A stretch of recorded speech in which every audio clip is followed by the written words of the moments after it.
প্রথম দেখে হয়তো ভাবছেন দক্ষিণী সিনেমার কোনো গ্ল্যামার্স নায়িকা, কিন্তু একটু থামুন। তিনি ব্রাহ্মণবাড়িয়া জেলার কসবা উপজেলার সৈয়দাবাদ সরকারি আদর্শ মহাবিদ্যালয়ের ছাত্রদলের সদ্য ঘোষিত কমিটির সাংস্কৃতিক বিষয়ক সম্পাদক রেদওয়ান ইসলাম। কিন্তু হঠাৎ করেই সোশ্যাল মিডিয়ায় শুরু হয়েছে তুমুল বিতর্ক। রেদওয়ান আসলে কে, পুরুষ নাকি নারী? সাধারণ মানুষের চোখে তিনি একজন সুন্দরী নারী, কিন্তু রেদওয়ানের দাবি তিনি শতভাগ সুস্থ একজন পুরুষ। তার এই জেন্ডার পরিচয় ঘিরেই এখন উত্তাল পুরো নেট দুনিয়া। ঘটনার সূত্রপাত ঘটে ৩রা এপ্রিল। কলেজের ৫১ সদস্যের পূর্ণাঙ্গ কমিটি ঘোষণা করা হয়। সেই কমিটিতেই জায়গা পান রেদওয়ান। কিন্তু তালিকা প্রকাশের পরই শুরু হয় তুমুল ঝড়। সহপাঠীদের ছড়িয়ে দেওয়া রেদওয়ানের মিয়ালি পোশাক পরা বিভিন্ন ভিডিও মুহূর্তেই ভাইরাল হয়ে যায়। চারদিকে ছড়িয়ে পড়ে তিনি নাকি একজন ট্রান্সজেন্ডার।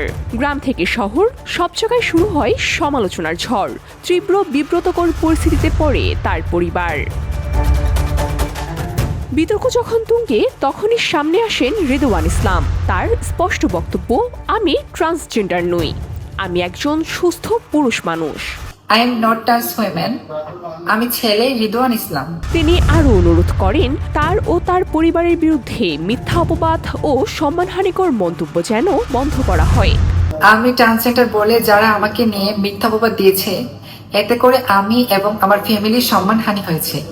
কিন্তু এখানেই শেষ নয়। পাল্টা অবস্থান নিয়েছে বাংলাদেশ জাতীয়তাবাদী ছাত্রদলের জেলা শাখা। তাদের দাবি, রেদওয়ান তার বায়োডেটায় জেন্ডার সংক্রান্ত তথ্য গোপন করেছেন। এমনকি অভিযোগ উঠেছে অপারেশনের মাধ্যমে তিনি পুরুষ থেকে নারী হয়েছেন। এই অভিযোগের ভিত্তিতেই তাকে দল থেকে বহিষ্কার করা হয়েছে বলে জানানো হয়। তবে প্রশ্ন উঠছে, এটা কি সত্যিই ভুল বুঝাবুঝি, নাকি পরিকল্পিত কোনো ষড়যন্ত্রের অংশ, নাকি সত্যিই তথ্য গোপনের ঘটনা? রেদওয়ানের দাবি আর দলের অভিযোগ, এই দুইয়ের মাঝে ঝুলছে এক অদ্ভুত রহস্য। এদিকে কলেজ কর্তৃপক্ষ জানিয়েছে রেদওয়ান একজন ডিগ্রি ২য় বর্ষের ছাত্র। তিনি নিয়মিত সাংস্কৃতিক পরিবেশনায় অংশ নিয়ে জেলা পর্যায়ে প্রথম স্থান অর্জন করেছেন এবং কলেজকে প্রতিনিধিত্ব করেছেন। পাশাপাশি তিনি সোশ্যাল মিডিয়ায় একজন মডেল হিসেবেও বেশ পরিচিত। এসব কিছুর বিবেচনায় তাকে সাংস্কৃতিক সম্পাদক হিসাবে মনোনীত করা হয়েছে।